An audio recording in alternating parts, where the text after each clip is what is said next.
time since we've been able to gather in a room and discuss these pressing matters.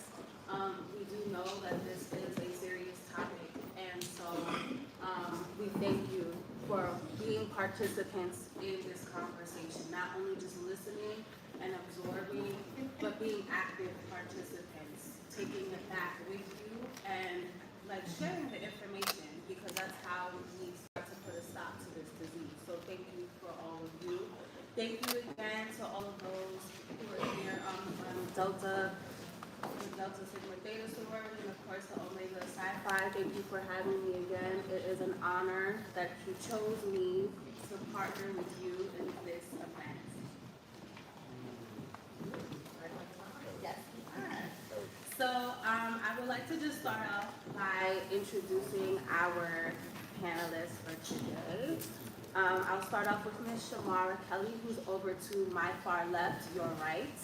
Ms. Shamara Kelly is a warrior and a survivor. She started working at Voices of Women as one of the community organizers, and she started working for Voices of Women in about 2019, where they organized around systems that the survivors turn to for safety and help. That's when she started her advocacy for survivors and started using her power and her story to make change. She is a mother, a daughter, a sister, an impacted parent of all systems that she wants to see real change within those systems. So welcome, Shamara. Thank you for coming. Also to my left, your right, I have Ms. Angelina Rosado. She is a product of the Lower East Side. At an early age, Angelina witnessed domestic violence and unhealthy relationships at home and in her community. Later on, she would become a survivor on her journey to surviving and escaping a toxic and abusive relationship. She sought help from countless organizations, but to no avail. But instead of giving up, Angelina decided to return hope and founded Returning Hope, a organization dedicated to empowering domestic violence survivors and educating the next generation. Her organization offers a prevention workshop series on teen dating domestic violence prevention for middle and high school students. They also provide resources for victims across the globe, helping them create safety plans and finding support services in their respective areas. She has worked closely with local politicians to create and help shape new laws to provide protection for victims of domestic violence. 2021, Angelina was awarded Advocate of the Year by the Mayor's Office to end domestic violence and gender-based violence.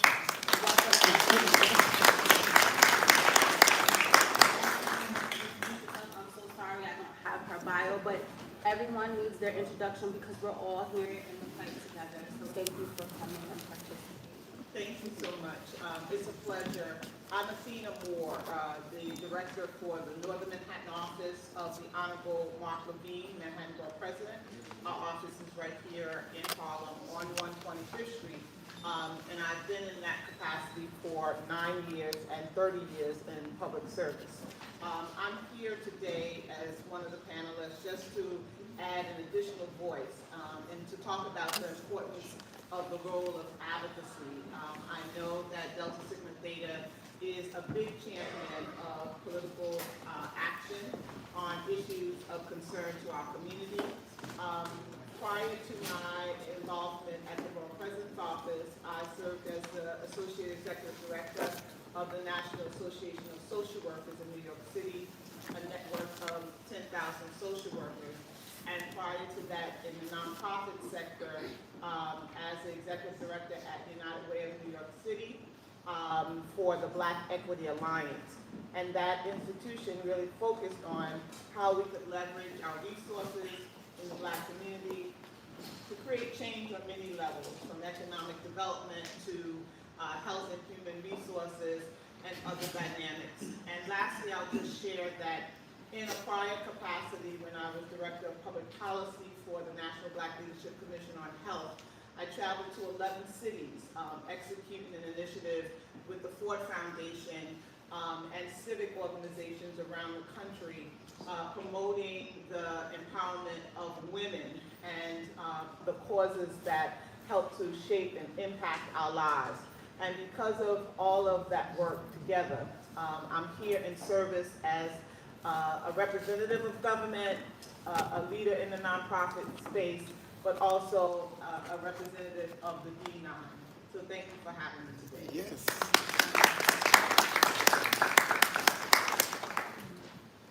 Thank you so much. There's so much resources just sitting up here, and I really appreciate your time that you've taken to be here and share. And I'm going to open up this question to anyone here on the panel that wants to jump in. I always start with any domestic violence awareness panel. I want us to be able to define it, because oftentimes we just think it's physical abuse or what we may see on television. So please give us your definition of domestic violence. Anyone can jump in. So I like to call domestic violence a monster with many heads. You know, so often our system only focuses on the physical aspects of domestic violence, and they fail to realize that domestic violence is way much more bigger than that. It comes with financial abuse. It comes with holding kids hostage. You talk about court systems. We're talking like emotional abuse. For me, may have been like one of the worst types of abuse, because while physical abuse, you know, you can cover up a black eye. I can put makeup over that. But that emotional part where you're mentally, you got a grasp on me, and that's the part that's the worst. Just because that takes years to overcome. And you know, we always hear this stupid question on like, why didn't they just leave? That's why they didn't just leave, right? Like I say this so often, and it's like, if I could just leave, I wouldn't be a victim of domestic violence. If they could just leave, there would be no victims of domestic violence, because I can just walk out of a relationship with no strings attached, no emotional connection, no anything, and this person would be okay with that. But that's not how it works. And there's no, you know, perfect answer to anything. It's not like cookie cutter, right? Domestic violence looks different for every single individual survivor that's out there, and that's millions. So for me, there's multiple different layers of domestic violence. As an advocate, as a person that works very closely with survivors, one of the biggest things that we have an issue with, on top of emotional abuse, is financial abuse. When someone has a hold on all the funds, you can't just leave, because where are you going? And that's one of the biggest things that they grasp on, right? They want you to be financially stable. On them though, like they're the only ones that's allowed to hold the bank accounts or hold the credit cards. You know, a lot of times these women are working or these men are working, but their checks are going to their significant other. And I'll speak on more recent type of situation, more with the culture, right? We look at Blueface and Krishan Rock. That horrible situation that we're all witnessing in time is this man controls all of her finances. Where is she going? So on top of him having not just the physical part, but a grasp on her mentally and emotionally, he controls her finances. So when you see people like that, where they're like, you know, well, why did she just leave? Oh, she could never be me, right? That's a favorite thing. It could never be me. It could never be you until it is you. That's right. And then what? Right? What are you gonna do then? So for me, that's like, kind of sums up a lot of what domestic violence is. Thank you, Angelina. Shamara, do you want to put it in your own words what Yeah, domestic I violence was, is to you? I was gonna say she summed it up, but I think it's always good to get more than one definition. And I want to give my personal definition, and I believe domestic violence is a public health issue, right? And it's also amongst the women heads, like Angelina said. But I think what's most important too for us and survivors to uplift is that domestic violence isn't always physical, like Angelina said. It can be emotional. Abusers do use systems to try to get through to survivors, right? So I think just uplifting that as well, that a lot of people don't see that when they hear domestic violence. They always think about the physical part, the black eye, and I think about abusers using systems too, to try to traumatize and re-victimize survivors as well. So that's my take on that. Thank you, Shamara. No problem. And I'll ask you as well if you know. Thank you so much. You covered a lot. I wanted to add some notes that I had put down. Power and control, number one, right? We talked about it in terms of finances, but it can be power and control over other aspects of your life. It could be over your children. You know, if you're a woman, that's a significant barrier to your getting help. That if you move or act a certain way, that there's a consequence to that behavior. You know, using weapons. We don't talk enough about that. You know, whether it's knives, guns, mace, you know, you'd be surprised at how many times an abuser has had a weapon on them, maybe concealed, maybe that you're not aware of, but the person who is being abused is quite aware, and will not take a step or make a peep out of their mouths because of that step, or make a peep out of their mouths because of that knowledge. And destroying someone's belongings, personally, and destroying someone's belongings, personal belongings at home, your car, you know, your clothing, just items of importance. Those are all other signs and symptoms and the definition of abuse. Thank you so much. Sure. So I recently did a panel, and I just want to add one thing, which is something that personally affected me. I recently did a panel at Queensborough Hall, and it was something that I brought up.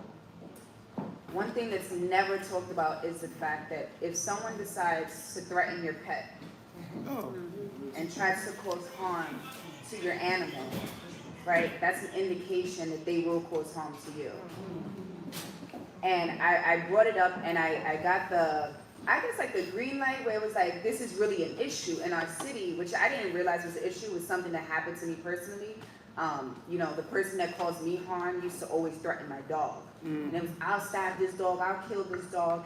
And I'm like, yo, if you can hit a dog or harm something that can't really protect themselves, I'm putty to you, I'm nothing. Absolutely. And the DA's office, you know, agreed that that's something that's really big in our city, which, I mean, you know, we fight for domestic violence all the time, but it's not something that's actually spoken about. So to know that money cases in the DA's office currently has to do with animals, it's actually sad. But I just wanted to add that factor on, that that's another thing to look at, because it's not in the power and control wheel. It's not. It's not spoken about when we talk about what is domestic violence, or what does it look like, and what are the different aspects of it. But one of the biggest things are using pets. And if they kill your pet child, they'll kill you. Right. Thank you so much for that information, because that is not something that we often consider or speak about. And it's evident that they will use every and any means to find a way to control you. If it's meaningful to you, if it's important to you, they will find a way to turn around and control it. And I know we touched briefly on the mental and emotional part of it. A lot of it also is gaslighting. I'm not sure if we are all familiar with that term. Where a lot of times they do a lot of different things at home, but in public they're the picture perfect person. Yeah. And then Yeah. they'll paint you to look like you're the problem. So Yeah. that you're intimidated and you're afraid, or you second guess yourself and second guess if anyone is going to believe you, because now they're this perfect image of a person or a partner or a leader or whomever. And so we have to think about the emotional and the mental impact that it has on the victims and even the people that are around them. So I know we're here today, the main topic is about the children, right? We're hopefully coming out of the pandemic, but the shutdown is over. And we know that this was really harmful and devastating for the children, especially in the home. They were not able to go to school. They were not able to socialize and get a break from what they may see on a day-to-day basis that's unfortunately normal or became normal to them. So I want to ask you, Athena, what are some of the cases or the stories that you've heard of over the pandemic from how this impacted our children in a negative way? Yeah, there's so many. I think about the work that I do at the Borough President's Office, which is overseeing constituent services. And what does that mean? It just means anybody off the street can come in to our storefront and say, you know, we need help. We saw during the pandemic organizations like We Are Really Matter. It's a domestic violence homegrown organization here in Harlem. Come to us and say that it's been really difficult to help support families and their children during the pandemic especially, because a lot of the providers, the larger providers like Safe Horizons, was closed, or they didn't have the capacity to staff some of its normal operations and services. And so a lot of the calls got redirected towards these grassroots organizations who weren't being funded, who did not have the same kind of resources at their disposal.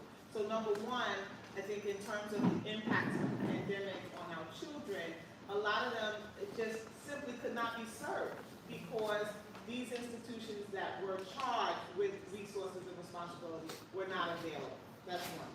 Second of all, we had these institutions come up who did step into the fold to try to help, but then we had the technology gap.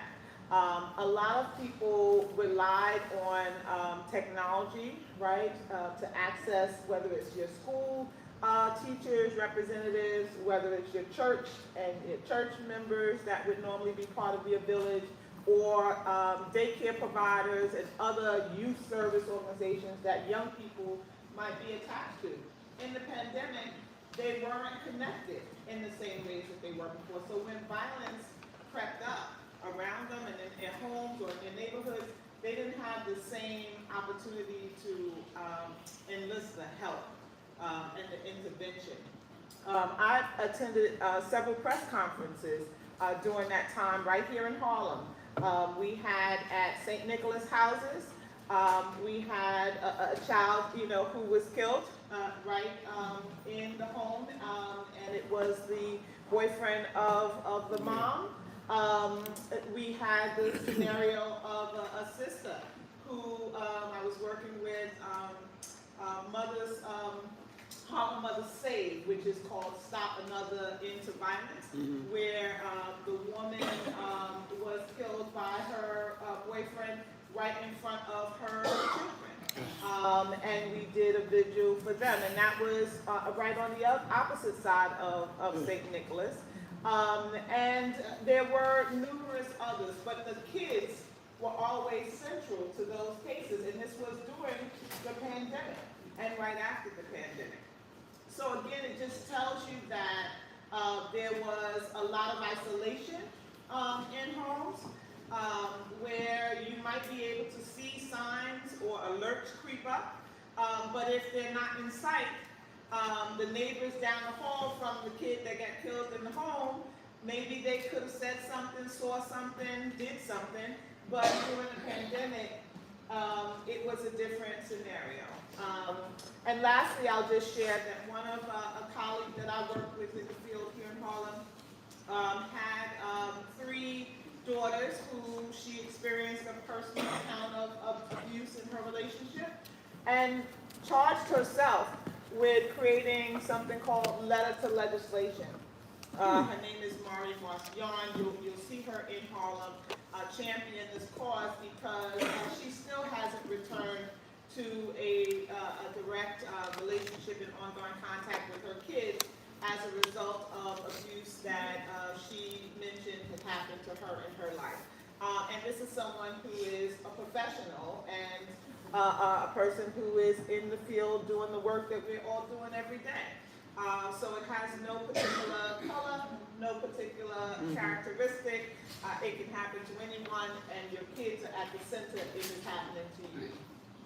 Yes. Thank you, Livia. Thank you so much.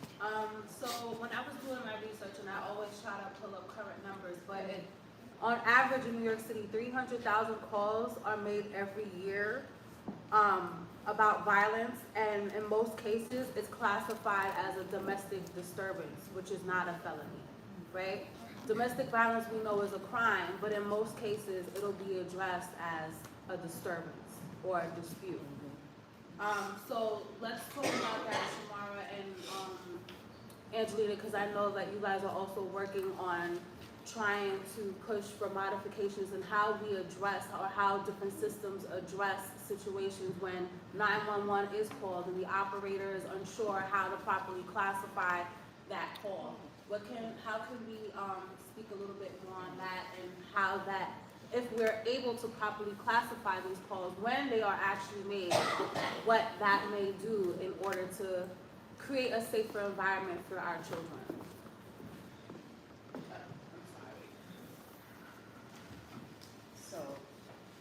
saw, what was it, 2 officers shot down in Harlem, Yeah. right? And it was a domestic violence situation, right? Although it wasn't the normal domestic violence situation, it was an intimate partner, but it was family violence. It was a mother calling the cops on her son because clearly he was mentally unstable. That 911 call that came in did not come in as a domestic violence call. So when those officers responded, they did not know, they didn't have enough resources to know that this was a domestic violence dispute. Had they known it was a domestic violence dispute, they would have responded with many more officers. They come about 10 deep when it's a domestic violence dispute because it is one of their most dangerous calls to answer. When we realized that, we fight a lot on NYPD and making sure they train properly, and through this experience showed us that 911 operators were slipping through the cracks. Because had that 911 operator actually informed the officers on what they actually was about to come up against, could have possibly saved some lives there, right? Yeah. Now, when we talk about just numbers in children, how this pandemic even affected them, right? Kids are killed in our country, and it's not by any strangers. It's from their parents. And people don't classify, so many times they don't classify that as domestic violence. And like I said, we have to get down to the root of what domestic violence even means, right? When we separate, the reasons why they came out with different definitions on domestic violence and they separated intimate partner violence is so that we can get to the root of 2 different things. And kids getting killed and kids getting abused is classified as domestic violence. People who are in households with these children and children are witnessing abuse, they are also victims of domestic violence. Yeah. And I think people don't get that part, because I remember, I was in a domestic violence situation. I had a 3-year-old. I left because of my 3-year-old. Yeah. The saddest part of my story is that I can say, had it not been for her, I probably would have still been there. I would have took that. Yeah. But because of her, I didn't. And the aftermath of that, where you now have to take your child into therapy, and now people got to come in and talk to your kid because you done probably messed them up mentally. And I thought that staying in a household with mommy and daddy, and that was the thing, that was supposed to be like, picture perfect family, when in reality, all I was doing was doing more damage to my daughter than I actually was, helping her. I wasn't creating a safe space for her. She no longer wanted to even be in a house with us. We weren't her safe haven no more. So because we wasn't her safe haven, I remember her coming home and always crying that she wanted to go back to my mom's house. And she would go into this little tent. She used to have this little pink princess tent. And she would go in there for 15 minutes. It would take her 15 minutes to mentally prepare herself to be in a home with her 2 parents. How horrible does that sound? Right? And that's like light. Like, she saw mommy and daddy fighting. And that's what she chose. At 3 years old, she learned how to decompress herself to make sure she could mentally be stable enough to sit in a home with us. And when we called 911 or something, I didn't call 911. I didn't go down that route. As we know, black people don't be calling the cops, right? Yeah. Talk about it. They are not built for us. No. That system that this country perfectly built to go against us is working just the way they want it to work. Absolutely. And I came from a mind state of, you just don't call the cops, right? I'm from the hood. I'm gonna keep it a stack. I ain't snitching on nobody. That's just, I'm not snitching on nobody. You're not gonna get me to say I did that. And that's where my mentality was. You can't call the cops. He's gonna get arrested. What's gonna happen to him? What's gonna happen to your daughter? And that's all the things that kept running through my mind. Forget the part that he's abusing you. Forget the part that mentally you're broken. You have this home that's horrible. Your kid doesn't even want to be here. That wasn't even my mindset, because as a black woman, I was raised to be strong, and I was raised to protect this man. Because this is the black man. I'm not supposed to go against him. I'm supposed to stay strong and hold it down. And I remember when the cops came to the house, we lived in Las Vegas, Nevada. Don't recommend anyone move there, but if you're a city girl like me, that's not it. But we lived in Las Vegas, and I had this glass window that went from the ceiling to the floor. And I locked him out the house. and I ran into the room. He had body slammed me on the floor. I was a big girl, okay? You know? But I was a big girl. He picked my big self up and slammed me. And I'm like, yo, in my head, you know, for me, we fighting, we knocking and bucking. I thought that was okay. In my community, that's fine. Oh, they're just fighting, they're just arguing, it's nothing too serious. Oh, she just punched him in the face. You get crazy with me, I'm gonna punch you in the face. That's just what it was. And that's what we was raised on that. And when he got crazy, once he body slammed me, I was like, uh-oh, he trying to show me his strength. All right, heard you.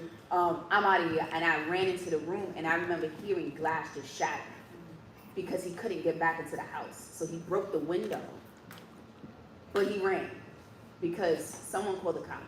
And the cops came, and they have like sheriffs over there. And they came, and these officers looked at me while I'm sitting there picking up the glass. I had my daughter locked in a closet just so she don't see nothing crazy. And they were like, ma'am, 911 was called, what's going on? And I'm here like, oh, nothing, officer. I think some kids just threw a ball and it fell into my window. And it's why did I say that, right? Like, what did this system do to me that I couldn't tell these officers that I was a victim of domestic violence? Yeah. This system has proven to me that they will not help me. They will not do anything to me other than traumatize me and traumatize my daughter even more than we already are. So when we talk about calling 911 and we talk about all of that, sometimes that's not the answer for everybody. Every victim doesn't want the abuser to go to arrested. Every victim doesn't want the abuser to, be in these systems. Most victims just want them to stop. They just want the abuse to stop. That's what they want. And we now have to work in a system where jail isn't everything. Jail isn't everything. We work with organizations that get help for abusers. And that's something that we like to promote because calling 911 ain't always the option, especially if you're a black and brown person in America. That's right. Thank you so much, Angelina. You touched on so much. We talk about a lot like what stays in the house, like what happens in the house stays in the house. We hear that in every black home, so we grew up with that, right? So we don't even think about how we carry that with us when a life or death situation is literally in front of us. And we choose that same tradition, like, no, we keep it in here. We're not going to tell Miss Jones down the block what happened because it is a generational curse because we pass that same language down and that same mindset down to our children. And then they take that with them. And then we wonder, well, how would they end up in the same situation? Because we didn't break free from that and we didn't say, no, if you need help, you ask for help. Because there is a spirit of shame. Yeah. That comes on you when you are in a situation where you feel low, you feel desperate, you feel unworthy, you feel like there is no help, there's a sense of hopelessness. Shamara, I want to talk to you about the work that you do and the advocacy that you do. When we're talking about the children, because a lot of the times moms may reach out to you and they'll say, this is what I'm going through, I don't have a place to stay or I need to get out. What are some of the things that are going through the mother's head? And even from your personal experience with your own story, if you choose to share that, what is going through a mother's head when she's realizing, or a father's head when they're realizing, I'm in a very toxic situation and this is going to either kill me or my offspring or both? What is their mindset like? And are they most of the time willing to take that step out and leap of faith, or more than likely so they're going to retract and it takes them a while before you actually could speak them into a better situation? Yeah, of course, I can speak on that, and especially because my experience speaks to that, right? My abuser, I was with him for 17 years. He's the father of both of my kids, right? It took me 17 years to realize at the age of 30, this is not only safe for me, but my kids are seeing it, right? Not only that, there were little conversations between that with my kids. Like when my daughter was 2, she was saying to me, Mom, I see daddy hit you last night, These are things that they were talking about already. So I think for me, now that my experience, and I was able to get out, and that's just always for the sake of my kids because they've seen so much. And the after effect was, I felt like was even worse than when we were in, because I was dealing with them having PTSD, and I'm like, oh my goodness, like my baby's have PTSD, and even to this day, you know, my baby girl, she still deals with anxiety, you know, different things, and I'm in the process of working with them, like not only therapy, but try to take that anger away from them because it doesn't belong to them. And I need them to understand that it belongs to their dad. You know, a lot of it came from their father, and that's the person that was supposed to protect them, right? And for my daughter, it's like that's the first man that was supposed to ever love her. He messed that up when we home. And for my son, he now has to be the man in the house, right? And that's who he is. You can't even tell him no different. He's overprotective of both of us. But these are the things that we were dope, but I think for us now, in my position, now that I advocate, I'm able to help moms and like, listen, you might gonna have to get some help, so not only for yourself, but for the kids. Like, there's gonna have to be some therapy, and sometimes therapy doesn't help. I will say my kids got tired of that. They got tired of talking to the therapist over and over. So now they're coming in my room just having open conversations with me now. You know what I'm saying? And that's where I'm leaving it too. Like even them, giving them the outlet to speak to Angie, if they want to speak to Angie. Speak to my sisters, my mom, things like that, because I think the reality is that they're tired of talking to therapists. They're tired of talking to, you know, the caseworkers and things like that. Just giving them that space to just be open. So I'm helping moms just, you know, be open and have that open conversation, but also letting them know, like, it takes time. It's not a process that happens right away. It doesn't happen overnight. And I can speak to that. And I'm always on that other line letting them know, like, I can speak to that. It took me a minute.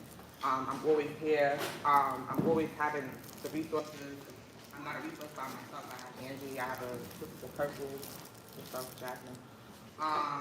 So I tap into my resources whenever I need to. I'm always using my experience as a tool and a resource as well. That wasn't easy. I really appreciate you speaking on a personal level of what you went through, because that was the foundation of how you began to build your advocacy for others. Because a lot of those people who are going through things, they don't have a voice, so they don't feel like they have a voice. So when they meet someone on the other side of it, it gives them hope that, okay, it's gonna be a bumpy ride. I thought this was over and I'm supposed to see the rainbow right away. No, there's still gonna be some clouds before you really see that rainbow truly shine. So thank you for being, it is a whole lot of clouds. Say that, sis. It's a whole lot of clouds and a whole lot of rainy days, but the point is that you walk out with your life. And when you have your life, you get to determine what you're gonna do next with it. So thank you for being courageous enough to share. Yes. Athena, I wanna ask you, because you also, from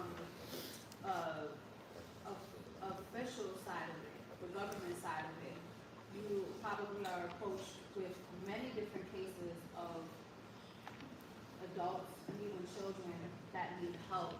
And I just want to know a little bit more, like, what are some of the approaches that you may take in supporting them? Because a lot of the times they either one, don't know that they need the help, or two, they're very reluctant to ask, and even after they ask, they're still just like, you can't help me. So what are some of the tactics, or what are some of the approaches that you may use to support them? Yeah, so one, representation matters, right? Not everyone is gonna approach the folks who come into their office the same way. I take very seriously the fact one of our fellow panelists talked about keeping it real and being from the block, being from around the way. Before I had pearls, before I was sitting at the legislative table, before I was representing an elected official, I grew up in the hood, I grew up in the projects, I grew up in neighborhoods where the conditions and the challenges were serious. And more importantly, I grew up in a household where my mom became mentally ill with schizophrenia following my father's return from the war. When he returned from the war, he succumbed to substance use, right? That took him out of the home, that helped the family to have to endure harsh conditions and to, you know, overcome the challenges and the odds of being in the hood, right? And being one of four siblings, we all had to navigate, right? So number one, when I bring my office to the table of anyone or someone comes to our doors, I bring that first because I want the person who I'm trying to help to know that, you know, I reflect them and hopefully they see themselves in me, which sets up not a wall, but instead allows the walls to come down. And hopefully that creates a safety, an environment of safety and an environment of care. Because that's gonna matter in terms of the kinds of information you get that would then enable you to advocate on behalf of this person. We have to deal in our community with vulnerability, which is what you've heard coming up in this discussion. We don't always want to talk about things, share information, etc. And the reality are the fears that we face, right, as a result of the consequence of sharing information. So that's number two. Number three, I have to have a relationship that I maintain with the agencies that are going to be called upon in order to assist someone. So I have relationships with the Human Resources Administration, which is HRA.